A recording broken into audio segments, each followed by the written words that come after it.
right, we are on live, so you all know. I think, well, you were online last week, but the two of you weren't up. So I'm going to try to quickly summarize what I think we got through chapter 4. Yeah. So the first 4 chapters, so I'll start at the beginning. Ecclesiastes is also called by the name Kohelet. That's actually the older title, the original title. What is it? Kohelet. Kohelet is Hebrew, and it's the word. If you look at chapter 1, verse 1, that's the word in Hebrew that you probably have translated as teacher. But it's not rabbi, it's Kohelet.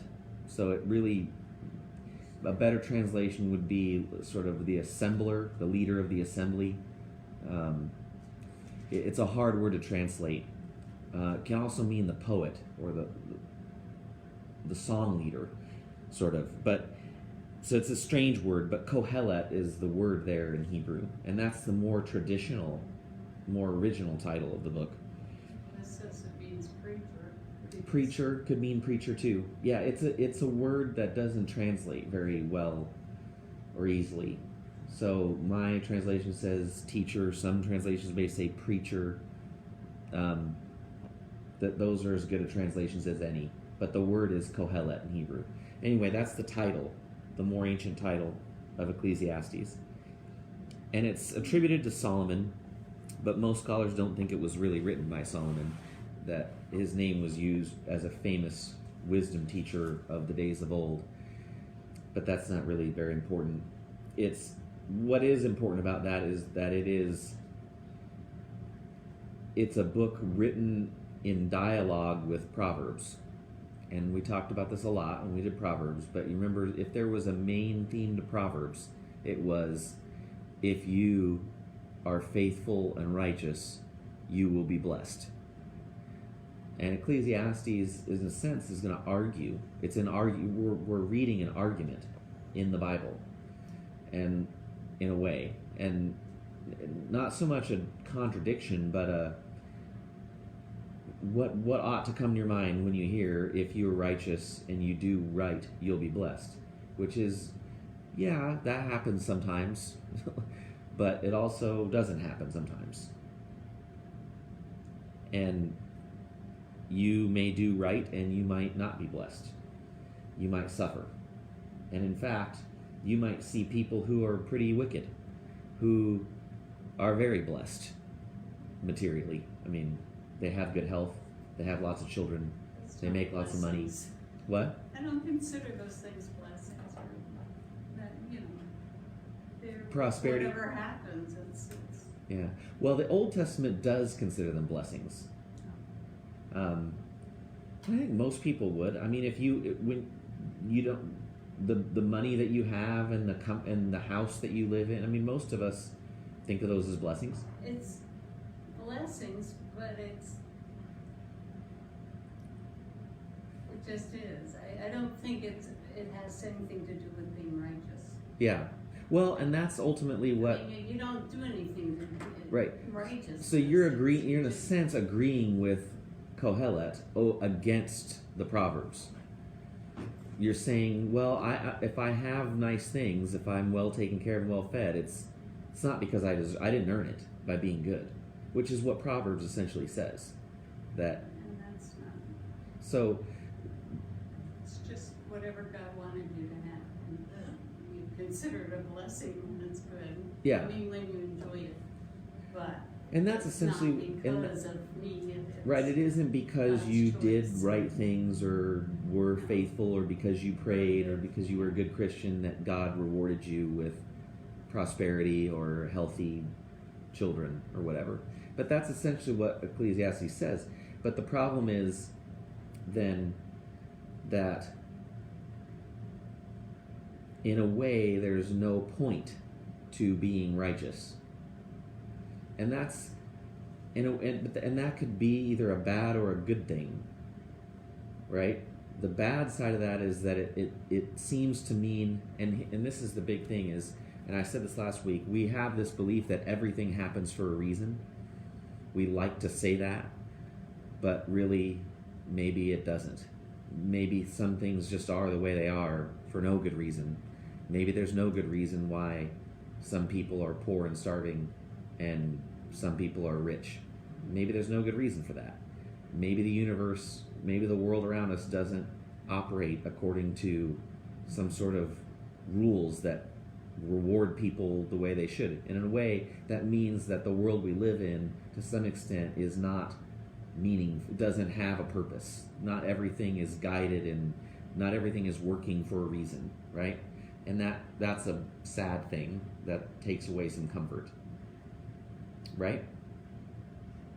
Yes. And The other side of that, though, is if there's no reason for being righteous, in a way that's the point of Job, that's a good thing, that you shouldn't. God, you might say, God doesn't want us to be good for a reason. I mean, for a reward. That you should be good because it's right.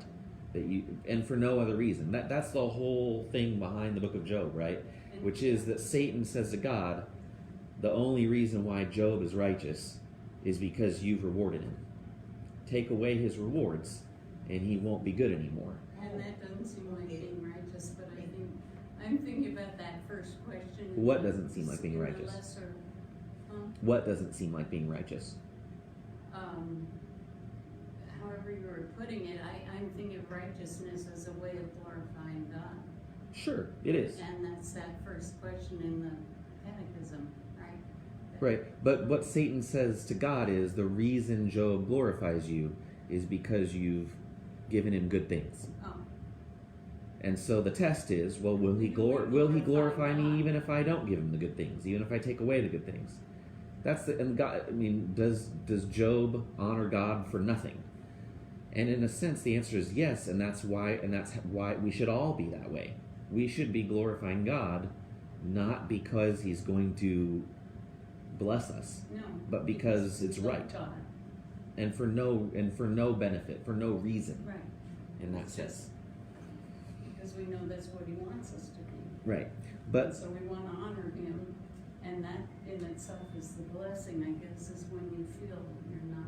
yeah, for no disappointing other God. blessing than that you're honoring God. It's its own reward. But in a sense, there is no other reward or no other reason for doing it. But what the author of Ecclesiastes struggles with is the implication of that, and it is the implication, which is that the world is not, everything does not happen for a reason. No, it doesn't. And the author of Kohelet in the Bible is struggling with accepting that and wrestling with that. And so you have him say things like, and the other big theme in the first 4 chapters is that so much of what we do as people, what we do is what he would call vanity. And the word vanity in Hebrew, I've got my notes here from last week. It's hebel, and it's literally means breath or wind or vapor. The what? Breath, wind, or vapor. Oh, That's what vanity means. Vanity means breath or vapor. And the reason why, and do you see why? Do you see the metaphor there? Because it's insubstantial and it doesn't last. oh, okay.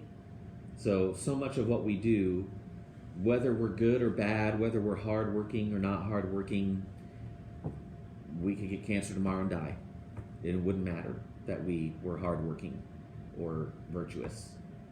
So in other words, the rewards that we strive after are hebel. They are wind, breath, vapor. They're here today, gone tomorrow. They're transient, they're impermanent, they're unreliable.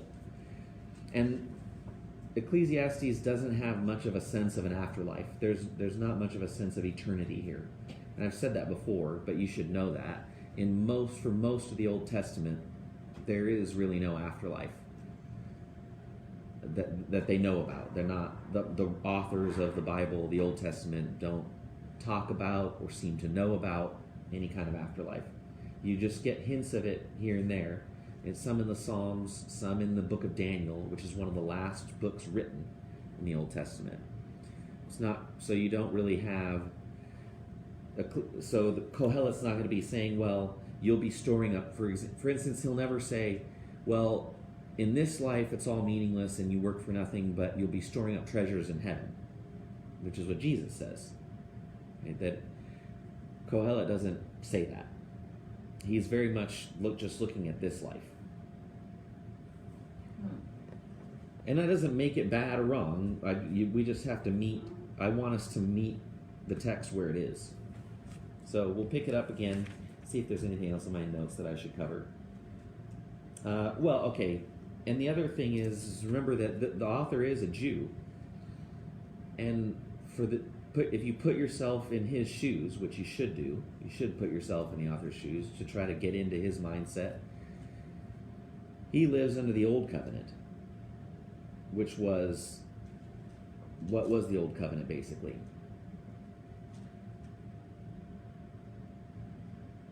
The law. Right, well yes, the law, good.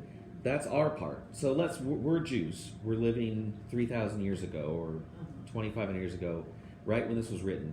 Our covenant, what is it? Well, we have to keep the law. That's true. That's our side. What's God's side? That's what we have to do for God. What's God going to do for us in this covenant? At that time. Yeah. Does anyone remember? At that time. What is God's end of the deal? And that's what a covenant is, really. It's a kind of a deal, right, between two parties. It's an agreement. And our side is the law. What's God's? What does he promise? What does God promise? We've got to go back to Genesis, which is why we read it. What does God promise? Salvation, you might say. No, not salvation. No. What does God promise Abraham? To the promised land. Good. Okay. That's the land is the I promise. can't hear you. The land. Promised land. The land is the promise. What else? Milk and honey. Okay. Prosperity. Yeah, exactly. You're getting the answers right. It's the land, and and what kind of a land is it? Is it a bad? Is it Well, is it bad land that you can't grow anything on? No, it's good land Yeah. that produces milk and honey. What else is the promise? There's a big one. Why is Abraham circumcised?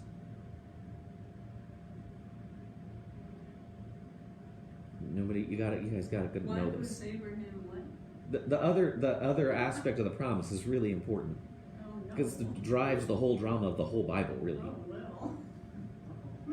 what's going to be as numerous as the sand, His and what's as offspring. numerous as the stars in the His, sky? His offspring. Mhm. So that's the Old Testament is based on that covenant. The people keep the law, and in return, God gives them a land that is a prosperous land, a land of milk and honey, however you want to put it, and that they'll have children. And the issue is, and that's conditional on their obedience, right? That you obey the law, God gives you the land.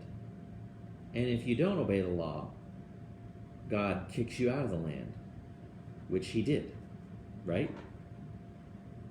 The Babylonians. Yeah. We've talked about that a lot. And so anyway, that's the struggle, is that for the author of this book, the Old Covenant is really about, in a sense, a kind of prosperity.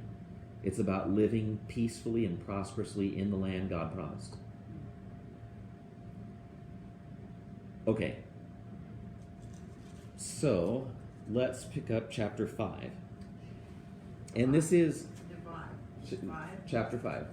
And to those two who weren't here, yeah, I'll forewarn you, there's a cynical, pessimistic tone. It's not bright and happy and cheery. In this whole book, and Yeah. I mean, the Ecclesiastes. Yeah, Ecclesiastes is not the book you read to cheer yourself up, right? But that's okay, because the whole Bible can't be, the whole Bible can't, and I mean, we wouldn't want that, would we? The whole No. Bible to be happy, cheery, chicken soup for the soul. Right. We want truth, and some truth is sad. The whole story. Right. Some truth is sad, so it's okay. Guard your steps when you go to the house of God. Go near to listen rather than to offer the sacrifice of fools who do not know that they do wrong.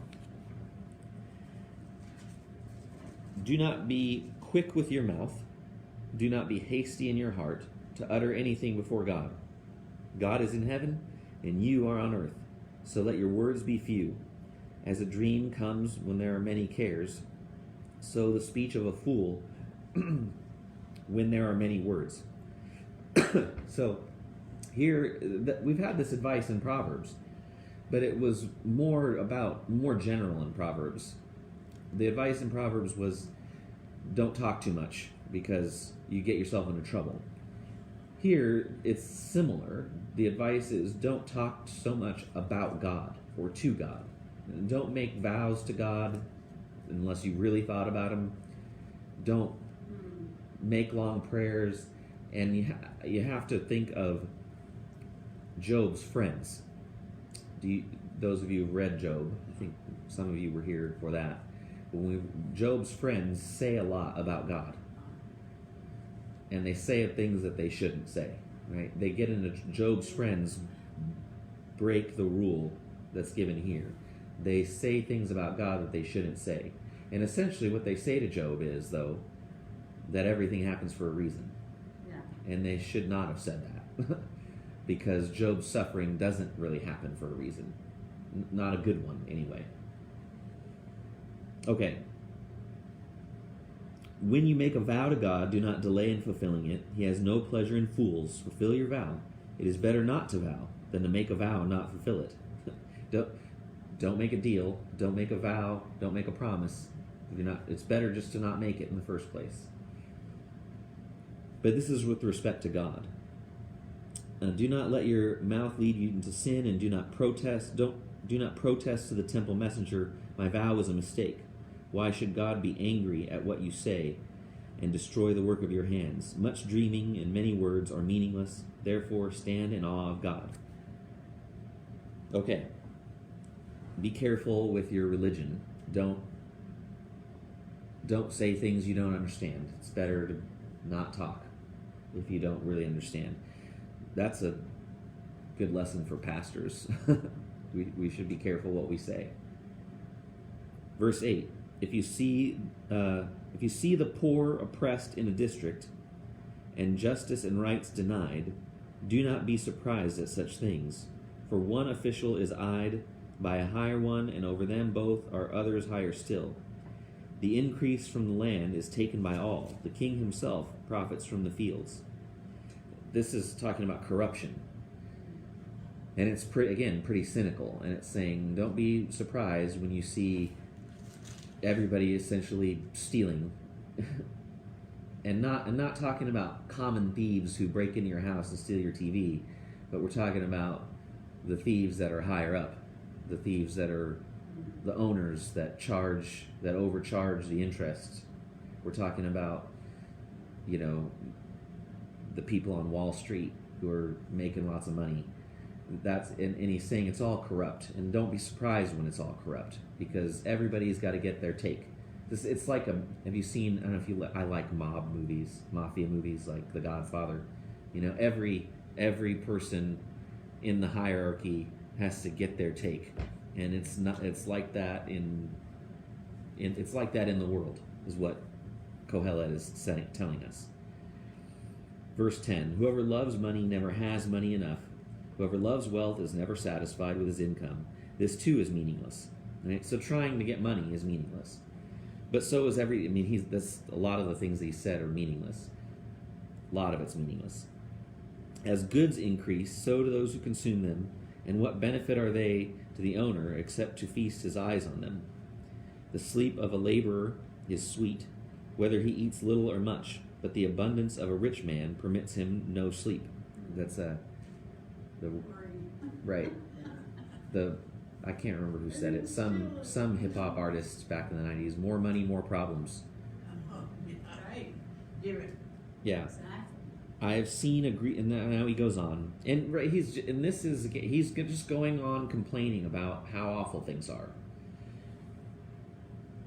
I have seen a grievous evil under the sun, wealth hoarded to the harm of its owner, or wealth lost through some misfortune, so that when he has a son, there's nothing left for him.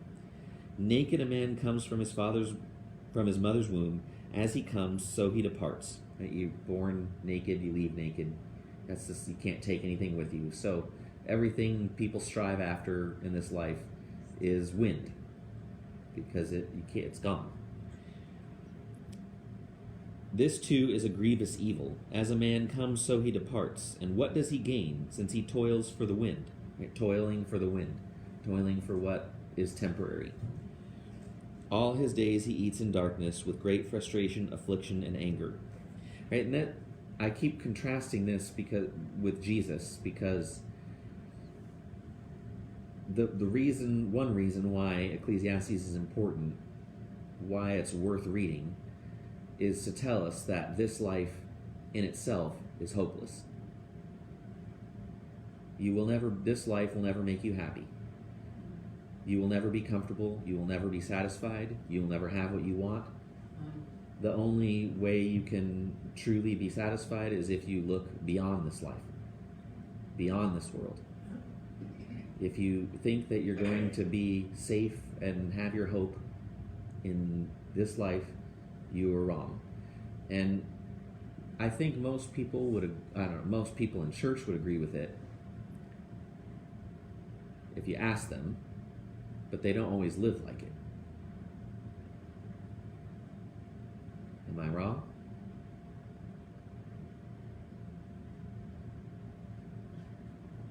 And with the concept here is that you're just not going to be happy with anything in this world. I mean, if you think you are, forget it. I mean, but you have times where you cruise and you feel like it's okay. Right. That's when you need the To person who watch out. needs to read Ecclesiastes is the Christian who is doing pretty well and is pretty comfortable and has their needs met, and enjoys their comfort. Has a nice house, gets to watch their TV. Family's doing pretty good. The person who has good things in this, the Christian who has good things in this life, needs to read this and be reminded that someday they're going to lose it all, and that none of it really will amount to much. Because even when we're Christian, and even when we know that our only real hope is in the next life, is beyond this world, when we're comfortable and happy, we put a lot of our emotional energy into that. Don't we? We do, but if it makes you want to thank God all the time, it's kind of nice. But I don't know. But there's a danger in that, though. There's a danger because If something's you- going to happen. Because you can, it's You not know. wrong. I'm not. If you can't hear Carla, she's saying, well, you might, if you have good things in your life, you have a nice house, you've got a healthy retirement plan, and things are going well, you might give thanks to God for that. And that would be okay. But you have to know that, again, what we said in the beginning, it's not that you deserved it. God didn't give it to you because you deserved it, and you could lose it.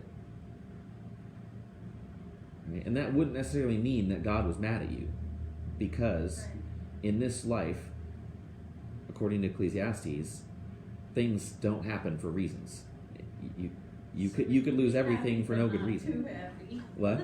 We can be kind of happy, Right. but not too happy. Don't be confident. Right? You don't want to put all your eggs in the basket of this world, but we do, and Christians do, especially when we are comfortable and doing pretty well. All right. Where are we? Verse 18. Yeah. Then I realized, so chapter 5, verse 18, then I realized that it is good and proper for a man to eat and drink, and to find satisfaction in his toilsome labor under the sun during the few days of life God has given him. For this is his lot. So see, it's not, you don't want, you can be happy, but don't be too happy. Yeah, enjoy it. Enjoy what it's you've worked for, temporary. but just know that it's temporary, right? So it's not bad to enjoy what you have in a certain way, knowing that it's wind, knowing that it's hebel, that it's vapor, and knowing that your real contentment should come from somewhere else. But that's easy to say and hard to do. All right. Moreover, when God gives any man wealth and possessions and enables him to enjoy them, to accept his lot, and to be happy in his work, this is a gift of God. He seldom reflects on the days of his life, because God keeps him occupied with gladness of heart. I have seen, and he goes on, I have seen another evil under the sun, and it weighs heavily on men. God gives a man wealth, possessions, and honor, so that he lacks nothing his heart desires. But God does not enable him to enjoy them, and a stranger enjoys them instead. This is meaningless, a grievous evil. Right? So the Bible talks about this a lot, actually, that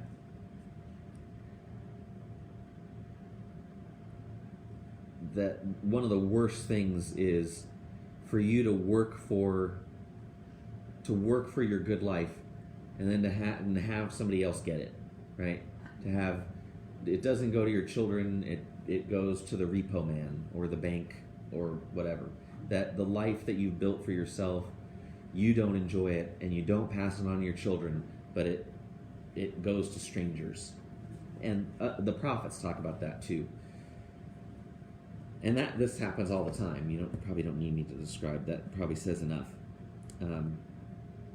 Verse 3, a man may have 100 children and live many years, yet no matter how long he lives, if he cannot enjoy his prosperity and does not receive proper burial, I say that a stillborn child is better off than he. It comes without meaning, it departs in darkness, and in darkness its name is shrouded. Though it never saw the sun or knew anything, it has more rest than does that man, even if he lives 1,000 years twice over, but fails to enjoy his prosperity. Do not all go to the same place. So this is the person, you could take someone who works really hard their whole life until they turn 70, working 80 hours a week, and then they've got lots of money, and then but they were stressed and worried, and then they die at 71. They die the year after they retire, and they never enjoyed what they worked for. Right? They didn't enjoy it when they were earning it. They didn't enjoy it while they were saving it. They didn't get a chance to enjoy it after they had earned it. And that makes it kind of meaningless. Verse 7, all man's efforts are for his mouth, yet his appetite is never satisfied. What advantage has a wise man over a fool? What does a poor man gain by knowing how to conduct himself before others? Better what the eye sees than the roving of the appetite. This too is meaningless, a chasing after the wind. I think I talked about this in a sermon a few weeks ago. Buddhists talk about this too, that there's a problem that all human beings have with desire. That we have desire, but we're never satisfied. You get what you have been working for. If you don't get what you've been working for, then you're frustrated. Then sometimes you do get what you're working for, and you realize that it wasn't everything you thought it would be. You're still not satisfied. There was a good cartoon. I like to show it. Have you guys ever seen? I don't know. We might be in between generations, but did you ever see the Roadrunner cartoons? Oh, yeah. Roadrunner and Wile E. Coyote. That's a good example of what he's saying.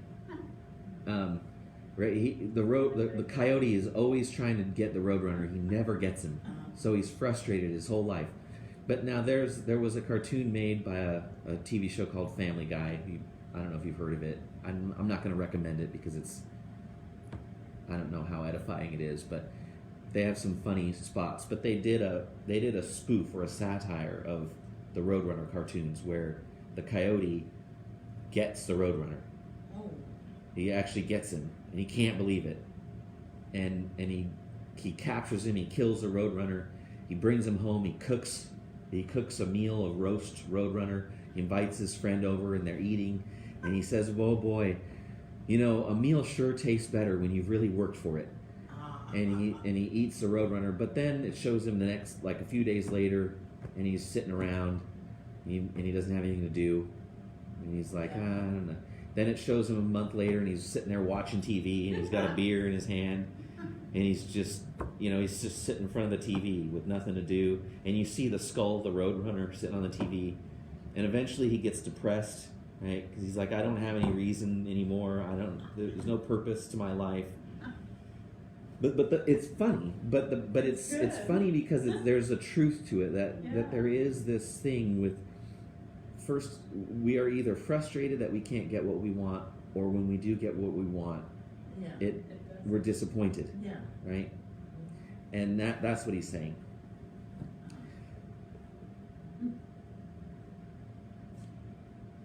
All right, verse 10. Whatever exists has already been named, and what man is has been known. No man can contend with one who is stronger than he. The more the words, the less the meaning. And how does that profit anyone? It's talking some about, I think, philosophy there. But also that there's a sense in Ecclesiastes, you've heard the phrase, there's nothing new under the sun. That comes from this book. Meaning everything that will happen has already happened before. There's not ever going to be anything new. And that's sometimes comforting to learn. I think, especially nowadays when you watch the news, everything you're seeing, it's all happened before, and it'll all happen again. None of it's new. So in a way, don't get too excited about it, because this is all same old stuff. But there's also something depressing about that, because it means, gosh, won't we ever improve? Like, won't we ever get our society to a place where we are above things like this? So there's a comforting. This book is a double-edged sword. It sounds really depressing, but there are ways in which it's actually profoundly comforting. Yeah. So it's I love it. I love this book. All right. For verse 12, for who knows what is good for a man in life? During the few and meaningless days he passes through like a shadow, who can tell him what will happen under the sun after he is gone? Again, that's comforting and not comforting at the same time, right? You don't know on one level, you don't know what's going to happen after you're gone, so you don't have to worry about it. On the other hand, you don't know what's going to happen after you're gone, so it might all be for nothing. All right, chapter 7. A good name is better than fine perfume, and the day of death better than the day of birth. That's a depressing phrase. We've heard this before, though. And he said it in the last chapter, this idea that the person who's never been born is luckier than the person who has. And Job says that too. Job says, remember, Job says, not that he wishes he was dead. Because, right, Job's wife says, curse God and die. That's Job's wife's advice. Kill yourself. And Job won't. Job never seems to entertain that thought, that he would kill himself. But what he does say is that he wishes that he wasn't born in the first place. And that's what this author is saying too. There's a lot of connections between Ecclesiastes and Job. Verse 2, it is better to go to a house of mourning than to go to a house of feasting, for death is the destiny of every man. The living should take this to heart. So in other words, if you have a choice between going to a party or going to a funeral, you should go to the funeral. It would be better for you, because you should remind yourself that you're going to die, because it's healthy for you. Take it to heart. There's wisdom in that. And I've said this before, and I'll say it again, but on the East Coast, they're smart. They put have you ever been? I mean, I've only been a few times, but you go to churches on the East Coast or even in the South, and they have their own cemeteries. So every time you go to church on Sunday, you walk by the cemetery. Uh-huh. There's something healthy about that. Uh-huh. There's a reason why those American Christians built cemeteries by churches, so that they would see it every Sunday at least. And the ancient pagans too, not just, these weren't Christians, but they were pagans. The Romans had a saying, memento mori, if you've ever heard that before. But remember is essentially remember that you will die. And the kind of legend goes was that kings, Caesars, or rulers would have someone whose job it was to remind them of death, so that they wouldn't get too proud, right? And so that you won't get. And that's the antidote in some ways to what we were talking about before, where the Christian who really needs to read Ecclesiastes is the Christian that has a pretty good life, because you got to remember that it's gonna be over. And that way you don't put too much stock in your comfort and your material happiness. So think about death. Yeah, so better to go to a house of mourning than a house of feasting. Verse 3, sorrow is better than laughter, because a sad face is good for the heart. The heart of the wise is in the house of mourning. That's interesting. I wonder why he says a sad face is good for the heart. It is true in my experience that people who are sad tend to be more compassionate. I often find that people who are well off and don't have many problems, sometimes they don't have a lot of compassion for people who are hurting. Whereas I've often found people who struggle with depression, for example, people who've just been through hard, they often have more compassion. Because they know how it feels. So there's something about, what he's saying, I think, is that there's something about sadness that makes our hearts more open to other people. I don't know if you found that to be true, but I think I have. The heart of the wise is in the house of mourning. I think that's repeated again. Go to the funerals. But the heart of fools is in the house of pleasure. That's an interesting a memorable way to put it, isn't it? The heart of the wise is in the house of mourning, but the heart of fools is in the house of pleasure. It is better to heed a wise man's rebuke than to listen to the song of fools. Like the crackling of thorns under the pot, so is the laughter of fools. This too is meaningless. And that's a kind of a counsel way. I think modern people are tempted by always trying to be happy, always wanting to be happy. And I hear this too about church. You hear people say, oh, that was a great worship service. It was so uplifting. Right? And there's nothing necessary, but there's, right, but okay, I want to be fair. A lot of people, not everyone's living a comfortable, prosperous life. A lot of people are dealing with depression, or sadness, or grief, or worry, or anxiety. So when they come to church, they're looking for comfort. So at one level, I recognize that that's a valid need. But I also recognize that a lot of people always want religion to be happy and uplifting and joyful, and they never want to hear anything challenging. They never want to hear anything hard. They never want to think about anything negative, and that's not good either. So, moving on. That's what I think of. The laughter of fools. It's better to heed a wise man's rebuke than to listen to the song of fools, right? So it's better to put that into modern church terms, it's better to listen to a pastor say things that upset you than it is to listen to a pastor that just makes you feel good. Verse 7, extortion turns a wise man into a fool, and a bribe corrupts the heart. The end of a matter is better than its beginning, and patience is better than pride. Do not be quickly provoked in your spirit, for anger resides in the lap of fools. And some of these are similar to Proverbs, right? So it's not always that Ecclesiastes disagrees with Proverbs. Sometimes it agrees. Do not say, why were the old days better than these? That you hear all the time. People seem to have the sense that things were better in the past, Oh my, yeah. but they really weren't. That's really a trick of the way our brains work. We tend to idealize the past, and we imagine that the past was better than the present, because I think in part because the past is familiar and we know we survived, and we know we turned out okay, but we don't know that about the future. So when we see things going wrong now, we turn on the TV and we're like, oh no, and we're worried because we don't know that how it's going to turn out. We don't know that we're going to make it through it okay. But when we look at the past, we know that there were bad things going on in the news back then, but we know that we survived and we know that we came out of it okay, more or less. But we don't know that about. So anyway, it's really a psychological trick that our brains play on us when we think that the past or the good old days were actually any better than now. They weren't.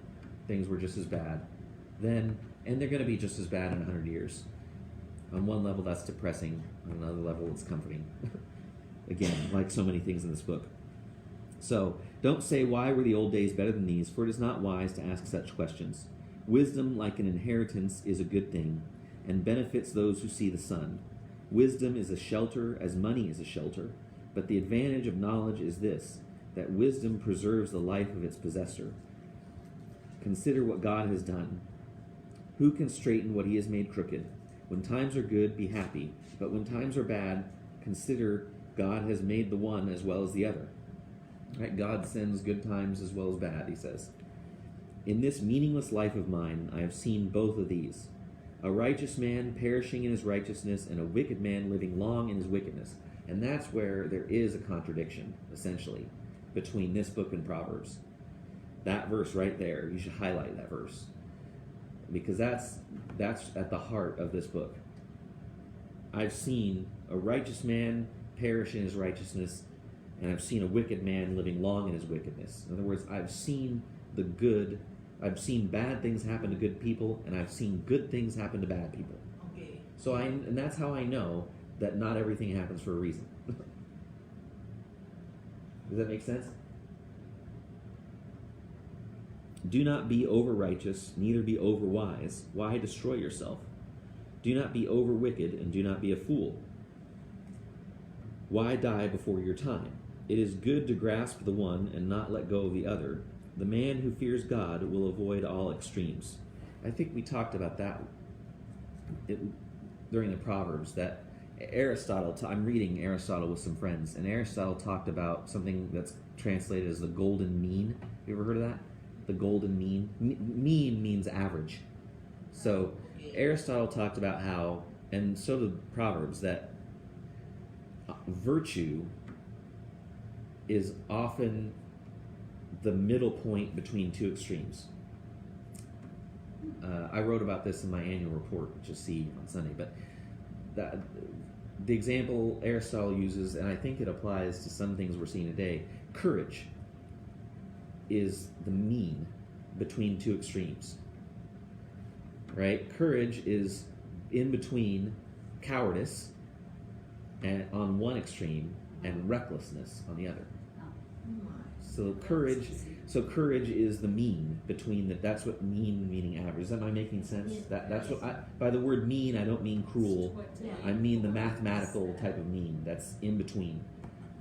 And so that's what he's saying here, is that often the right path, or the path of virtue, or the path of wisdom, he's saying, is the path in between two extremes. Wisdom makes one wise man more powerful than 10 rulers in a city. There is not a righteous man on earth who does what is right and never sins.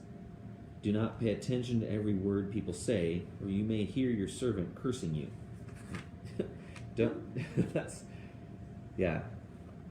That's a good admonishment against gossip. If you listen to gossip long enough, eventually it's going to be about you. Okay. That's what he's saying. For you know in your heart that many times you yourself have cursed others. All this I tested by wisdom, and I said, I am determined to be wise, but this was beyond me. Whatever wisdom may be, it is far off and most profound. Who can discover it? So here he comes to a point where he says, I'm not sure that I am wise. Wisdom is good, and it can help you in life, but real wisdom may be beyond us. Whatever wisdom may be, it is far off and most profound. Who can discover it? So I turn my mind to understand, to investigate, and to search out wisdom and the scheme of things, and to understand the stupidity of wickedness and the madness of folly. I find more bitter than death the woman who is a snare, whose heart is a trap, and whose hands are chains. That's another thing Ecclesiastes and Proverbs agree about.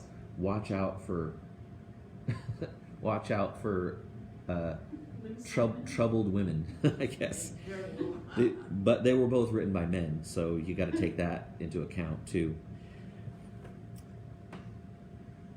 The man who pleases God will escape her, but the sinner she will ensnare. Look, says the teacher, this is what I have discovered, adding one thing to another to discover the scheme of things. While I was still searching but not finding, I found one upright man among 1,000, but not one upright woman among them all. Yeah. There's some negative views about women here. And I think you could pass over that and say, this was probably written by a man. He sure enjoyed a lot of them, though. What? He sure enjoyed a lot of them. Oh, he did enjoy a lot of. He liked women, but he doesn't seem to have a high opinion of them. I'll have to be honest. I mean, I don't honestly. This might be just a silly thing to say, but I feel like in my life, I've seen the opposite. I think women actually tend to be more virtuous and moral than men on average. I don't know how. If you ask me how I collected my data, I couldn't give you a good answer. So you might take what I just said with a grain of salt too. But in general, I do feel that way. I do think women seem to have fewer vices. But who knows? This only have I found: God made mankind upright, but men have gone in search of many schemes. That's a famous line, verse 29. God, another translation might be, God made mankind straightforward or simple, but men have gone in search of many schemes. And that's profoundly true. It's often we who make life more complicated than it needs to be. With our plots and our schemes and God made us simple with simple needs. Just you just live your life and be content with eating and living simply, but we aren't content with living simply. And I think that's last week I quoted the saying that maybe this was not last week. Oh, it was with the men's coffee group on Monday. All of a man's problems come from his inability to sit quietly in a room alone. I think it was Pascal who said that, who was a Christian philosopher, but it's very true, right? That we cause most of our problems. We are our own worst enemy. Our plans and our schemes and our desires, we create most of our problems for ourselves. And if we could just sit quietly in a room alone, or to put it this way, if we could just live more simply. Exactly. We make our own trouble. Yeah. We complicate our life. We don't need to. Right. Okay. Well, I'm gonna stop there because we're at the end of the chapter and we got less than 10 minutes. So let me close with prayer. I didn't even say. Let's see who's joining us. We have Patty. Patty is with us. Hi, Patty, and Bobby Collins. Hi, Bobby. Good to see you. Thanks for joining us. We will pick up next week Ecclesiastes chapter 8, and we should finish. So we might want to think about what we want to do next. Oh, really? Yeah. Any ideas or suggestions for what you'd like to study or read?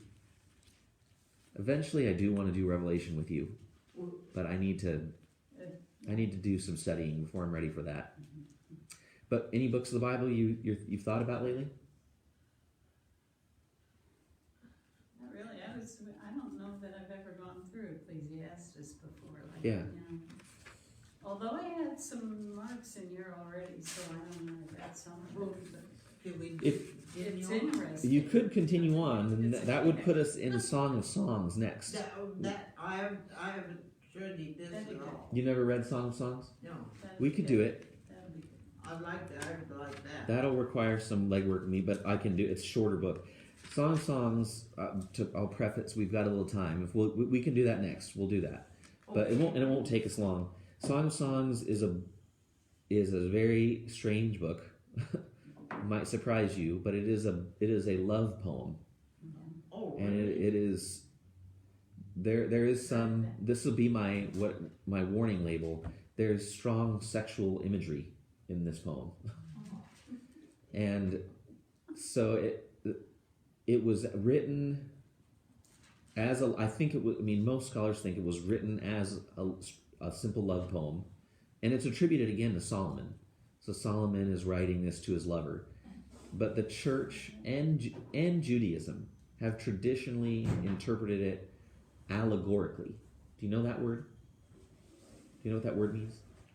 Allegorically. It means where one thing stands for another thing. So most ancient Christian church fathers and most ancient rabbis read the Song of Songs as a metaphor, we put it that way, an allegory for our relationship with God, Oh, Instead of a instead of a straightforward love poem. Most scholars think that the reality, I mean, that whoever the original author probably did not intend to write an allegory about our relationship with God, but No. because it is very, shall we say, earthy, and it's in the Bible. You know, these pious rabbis and priests found other ways to read it, and that doesn't make it wrong. To me, it just makes it interesting. But okay, we'll do that next. Okay, thanks everybody. God bless, and we will see you next week. We'll finish Ecclesiastes, and we'll read the Song of Songs. okay, wonderful.